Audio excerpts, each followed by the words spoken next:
Hello dears, good morning. ഓണാഘോഷങ്ങളെല്ലാം കഴിഞ്ഞെന്ന് വിശ്വസിക്കുന്നു. അപ്പോൾ നമുക്ക് ഒരുപാട് വിശേഷങ്ങൾ പറയാനുണ്ട്. ഞാൻ കരുതിയത് ഇന്നലെ ഇല്ല എന്നാ, പക്ഷെ ഉണ്ടായിരുന്നു, ഇടാനായിട്ട് പറ്റിയില്ല, സോറി കേട്ടോ. നമുക്ക് ഇന്നത്തെ വിശേഷങ്ങൾ എന്തൊക്കെയാണെന്ന് നോക്കാം. അതായത് ഓണാഘോഷം, അത് തന്നെയാണ് മെയിൻ തീം. കൂട്ടുകാരികളെല്ലാം തന്നെ അടിപൊളിയായിട്ട് ഒരുങ്ങി നിൽക്കുന്നു. തിരുവാതിരയും കാര്യങ്ങളെല്ലാം ചെയ്യണമെന്ന് അവർക്കെല്ലാവർക്കും ആഗ്രഹമുണ്ടല്ലോ. ഇവിടെ വർഷയുണ്ട്. വർഷയെ ഒരുക്കി കൂടെ നിർത്തിയിരിക്കുന്ന കൂട്ടുകാരികൾ തന്നെയാണ്. ഒരു അടിപൊളി കസവിൻ്റെ ചുരിദാറൊക്കെ ഇട്ട് അതിസുന്ദരിയായിട്ട് വർഷയുണ്ട്. റോബിനും കാവേരിയും എല്ലാം ഉണ്ട്. അവരുടെ എല്ലാം അജണ്ട ഒന്ന് മാത്രം, ഇതിനിടയിൽ വെച്ച് വർഷയെ ഇല്ലാതാക്കണം. അവരുടെ ബോസ് അങ്ങനെയാ ഒരു നിർദ്ദേശം അവർക്ക് കൊടുത്തിട്ടുള്ളത്.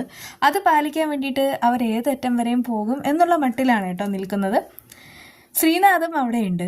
അതിനിടയ്ക്ക് വർഷയുടെ അച്ഛൻ രാഘവനുണ്ടല്ലോ, അയാളാണെങ്കിൽ അവിടെ കിടന്ന് അയ്യപ്പ വായിച്ച് കളിക്കുകയാണ്. സത്യം പറഞ്ഞാൽ മദ്യപിച്ച് ഓരോന്നൊക്കെ കാട്ടിക്കൂട്ടുന്നുമുണ്ട്. മറിഞ്ഞെന്നാണ് മദ്യപിക്കുന്നത്. ശരത്ത് ചോദിക്കുകയാണ് അവിടെ എന്തായത്, ഇത് കുടിക്കുന്നൊക്കെ കൊള്ളാം, അതായത് കൂടുതൽ ഓവറാകരുത്, ഇല്ല എന്നൊക്കെ ഇങ്ങനെ പറഞ്ഞിട്ട് അയാൾ ഒളിച്ചിരുന്ന് വീണ്ടും മദ്യപിക്കുകയാണ്. വിവേകിൻ്റെ കൂട്ടുകാരി ഉണ്ടല്ലോ, ആ പോലീസുകാരി, അവരാണെങ്കിൽ യാമിനി ഡോക്ടറെ കാണാനായിട്ട് പോവാണ്. എന്നിട്ട് പറയുന്നുണ്ട് നമുക്ക് എങ്ങനെയെങ്കിലും ഇന്ന് തന്നെ അവിടേക്ക് പോകണം. ശരത്തിൻ്റെയും വീട്ടുകാരെയും എനിക്ക് നന്നായിട്ട് സംശയമുണ്ട്. അവിടെ പോയാൽ ചില കാര്യങ്ങളെല്ലാം ആ വീട്ടിൽ കയറി നമുക്ക് ചെക്ക് ചെയ്താൽ കാണാൻ സാധിക്കും.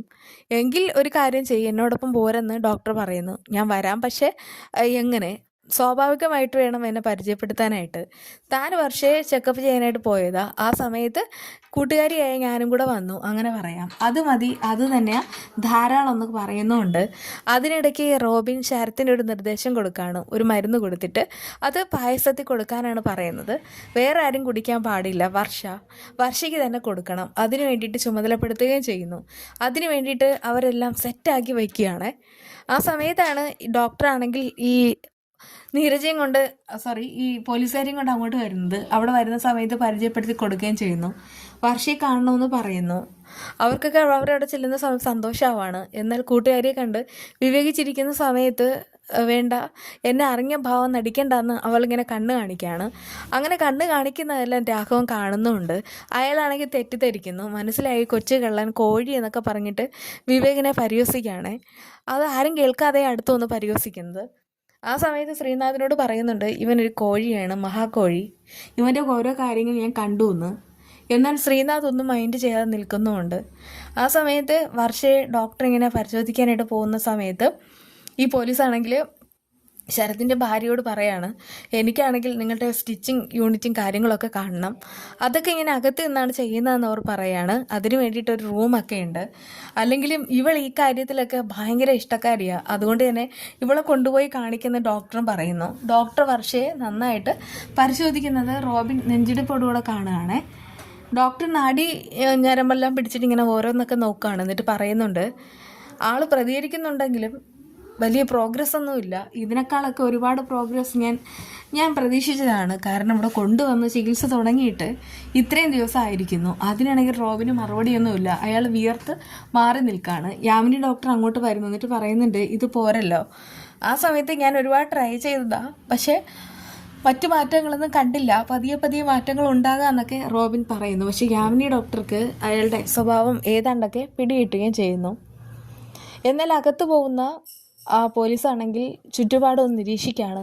എന്നിട്ട് കാവ്യയുടെയായി അവിടെയുള്ള സ്റ്റിച്ചിങ്ങും കാര്യങ്ങളൊക്കെ ചോദിക്കുകയാണ്. ഞാനിത് ഒറ്റയ്ക്കാണ് മാനേജ് ചെയ്യുന്നത്, എല്ലാം ഞാൻ തന്നെ ചെയ്യും. ഓർഡർ എങ്ങനെ വരുന്നതെന്ന് ചോദിക്കുമ്പോൾ അതിപ്പോൾ ഓൺലൈനായിട്ടും അല്ലാതെയും വരാറുണ്ടെന്നൊക്കെ അറിയിക്കുകയാണ്. ഇതിപ്പോൾ എംബ്രോയ്ഡറി വർക്ക് ചെയ്യുന്ന മെഷീൻ ഏതാണെന്ന് ചോദിക്കുമ്പോൾ അതും കാണിച്ചു കൊടുക്കുന്നു. അതൊന്നും കാണുകയല്ല ഉദ്ദേശം. പിന്നെയോ അവിടെ മരുന്നുണ്ടോ, അത് തന്നെയാണ് പോലീസ് നോക്കുന്നത്. അതെല്ലാം ആ സ്ത്രീ കണ്ടുപിടിക്കുകയും ചെയ്യുന്നു. അതിനുശേഷം പോകാൻ അത്യാവശ്യമുണ്ട് എന്നും പറഞ്ഞിട്ട് അവിടെ നിന്ന് പോവാണ്. ഡോക്ടറെയും കൂടെ കൂട്ടുന്നുമുണ്ട്. അതിനിടയ്ക്ക് എന്നെ പേടിച്ചിട്ട് റോബിൻ ശരത്തിനോട് പറഞ്ഞിട്ട് ആ പായസം മാറ്റിയിട്ടുണ്ടായിരുന്നു. അത് കാവേരി ബുദ്ധിപൂർവ്വം ആ പായസം താഴെ തള്ളിയിടുകയാണ്. അങ്ങനെ തള്ളിയിട്ടാണ് മാറ്റുന്നത്. കാരണം എന്തെങ്കിലും സംഭവിച്ചാൽ ആ പോലീസ് വന്ന സ്ഥിതിക്ക് ഉറപ്പായിട്ടും പിടിക്കും.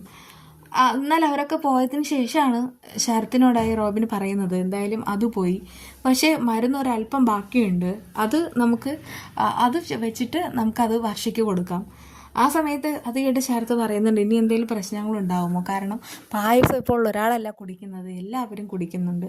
ഈ ഒരു പണി ഞാൻ ഇന്നോ ഇന്നലെയോ അല്ല തുടങ്ങിയത്, നിങ്ങൾക്ക് പേടിയുണ്ടാകും, പക്ഷെ എനിക്ക് പേടിയില്ല എന്നൊക്കെ റോബിൻ പറയുന്നുണ്ട്.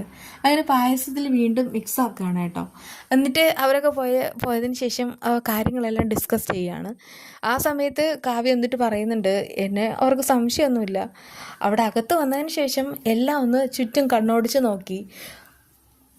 ഓരോ മെഷീൻ നോക്കുമ്പോഴും പക്ഷേ മെഷീനല്ല നോക്കുന്നത്, ഈ സാധനമാണെന്ന് എനിക്ക് മനസ്സിലായി. പക്ഷേ ഞാൻ സ്റ്റഫ് നേരത്തെ തന്നെ മാറ്റി വെച്ചിട്ടുണ്ട്. ശരത്ത് പറയുന്നുണ്ട്, മിടുക്കി. അതെ, അവർ മാനത്ത് കാണുമ്പോൾ ഞാൻ അതിനപ്പുറം കാണും. അതാണ് എൻ്റെ സ്വഭാവം. എന്തായാലും അവർ എന്നെക്കുറിച്ച് എന്താ കരുതിയത്? എന്തോ ഒന്ന് അവർക്ക് സംശയം തോന്നി, അതുകൊണ്ടൊക്കെ തന്നെയാണ് ഇവിടെ നോക്കാൻ വന്നതെന്ന് അവൾ ഉറപ്പിച്ച് പറയാണ്. ഇനി നമ്മൾ കൂടുതൽ അലേർട്ടായിരിക്കേണ്ട സമയമാണ് വരാൻ പോകുന്നതെന്നൊക്കെ ശരത്ത് പറയുന്നു. അതേസമയം റോബിൻ പറയുന്നുണ്ട്, പായസത്തിൽ മിക്സ് ചെയ്തല്ലോ, ഇനി എത്രയും വേഗം തന്നെ കൊണ്ടുപോയി കൊടുക്കണം. അങ്ങനെ കാവ്യയാണ് എല്ലാവർക്കും പായസമായിട്ട് വരുന്നത്. വർഷയ്ക്ക് കൊടുക്കാൻ പോകുന്ന പായസത്തിൽ ഒരു അടയാളമെല്ലാം വെച്ചിട്ടുമുണ്ട്.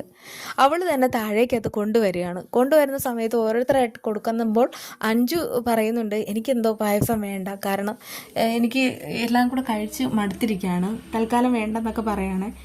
ആ സമയത്ത് വർഷയ്ക്ക് ആ കറക്റ്റ് പായസം ഇങ്ങനെ കൊടുക്കാനായിട്ട് അഞ്ജുവിനെ തന്നെയാണ് കാവ്യ ചുമതലപ്പെടുത്തുന്നത്. അങ്ങനെ അവൾ കൊടുക്കുന്ന സമയത്ത് ഇങ്ങനെ വർഷ വായ തുറക്കില്ലല്ലോ, അവളിങ്ങനെ നോക്കി ഇങ്ങനെ ഇരിക്കുകയാണ്. ആ സമയത്ത് അവർ ഒരു സ്പൂണിൽ പായസം എടുക്കുന്നുണ്ട്. പക്ഷേ രാഘവനാണെങ്കിൽ അവിടെ ഈച്ചയൊക്കെ അടിച്ചിട്ട് ഇങ്ങനെ നിൽക്കുകയാണ്. അയാൾ അങ്ങനെ നിൽക്കുന്നത് വെറുതെ ഒന്നുമല്ല. നോക്കിക്കോ, കറക്റ്റായിട്ട് ആ പായസം കൊടുക്കുന്ന സമയത്ത് അയാൾ തന്നെ തട്ടിത്തെറിപ്പിച്ച് താഴെ ഇടും. അങ്ങനെ വർഷയ്ക്ക് ഇതിൽ നിന്ന് രക്ഷപ്പെടാൻ കഴിയും. കാരണം വർഷയ്ക്ക് ഒരുപാട് ഭാഗ്യമുണ്ട്. അതുകൊണ്ട് തന്നെ ഓരോ അപകടം വരുന്ന സമയത്തും അവൾ രക്ഷപ്പെടാറുണ്ട്. ഇത്തവണ അവൾക്ക് വെച്ച കെണി ഇവിടുന്ന് പൊളി തന്നെ ചെയ്യും, അത് ഉറപ്പായിട്ടുള്ള കാര്യമാണ്. എന്തായാലും തെറ്റ് ചെയ്തവർ ആരായാലും ശിക്ഷിക്കപ്പെടുകയും ചെയ്യും. നമ്മുടെ വീട്ടിൽ എന്താണെന്ന് വെച്ചാൽ സാമ്പാറും ദോശയാണ് ഞാൻ കഴിക്കാൻ ഉണ്ടാക്കിയത്. സാമ്പാർ നമുക്ക് ഈസി ആയിട്ട് ഉണ്ടാക്കാൻ കഴിയുമല്ലോ. പക്ഷേ ദോശ ഉണ്ടാക്കുന്ന സമയത്ത് ആദ്യം ദോശക്കല്ലിൽ ഈ മാവൊന്ന് പിടിക്കും. ആ സമയത്ത് അത് ഇളക്കാനായിട്ട് ഭയങ്കരമായിട്ട് പാടുപെടും. അതിന് വേണ്ടിയിട്ട് ഒരു പ്രതിവിധി ഞാൻ കണ്ടുപിടിച്ചു. അതായത് ഇവിടെ അടുത്ത് കടയിൽ പോയ സമയത്ത് അവിടുത്തെ ആൻറ്റി ഉണ്ടല്ലോ, അവർ പറഞ്ഞു തന്നൊരു കാര്യമാണ്. അതായത് നമ്മൾ ദോശക്കല്ല് വയ്ക്കുന്ന സമയത്ത് ചിലപ്പോൾ വെള്ളം ഇങ്ങനെ തളിച്ചിട്ടായിരിക്കും പിന്നീട് ദോശ ചുടുന്നത്. എന്നാൽ അത് വേണ്ട, അതിന് പകരമായിട്ട് ഉപ്പ് വെള്ളം തളിച്ചിട്ടാണ് എണ്ണ തേച്ചിട്ട് ചുടുന്നതെങ്കിൽ പെട്ടെന്ന് തന്നെ ദോശ ഇളകി വരുമെന്ന്. പക്ഷേ ഞാനത് നോക്കിയ സമയത്ത് അത് കറക്റ്റായിട്ട് ആയിട്ടുമുണ്ട്. അപ്പോൾ ഇത് ഭയങ്കരമായിട്ട് ലേറ്റസ്റ്റ് ആയിട്ടുള്ളൊരു ടിപ്സ് അല്ലെങ്കിലും പക്ഷേ ഇത് എല്ലാവരും വർഷങ്ങളായിട്ട് ചെയ്തുകൊണ്ടിരിക്കുന്നത്, അറിയാത്തവർക്ക് വേണ്ടി പറഞ്ഞു തന്നതേ ഉള്ളൂ. അങ്ങനെ പഴയ ദോശക്കല്ല് ഉള്ളവരാണെങ്കിൽ ഇങ്ങനെ ദോശ ഇളകുന്നില്ലെങ്കിൽ അതുപോലെ ചെയ്ത് നോക്കിയാൽ മതി കേട്ടോ.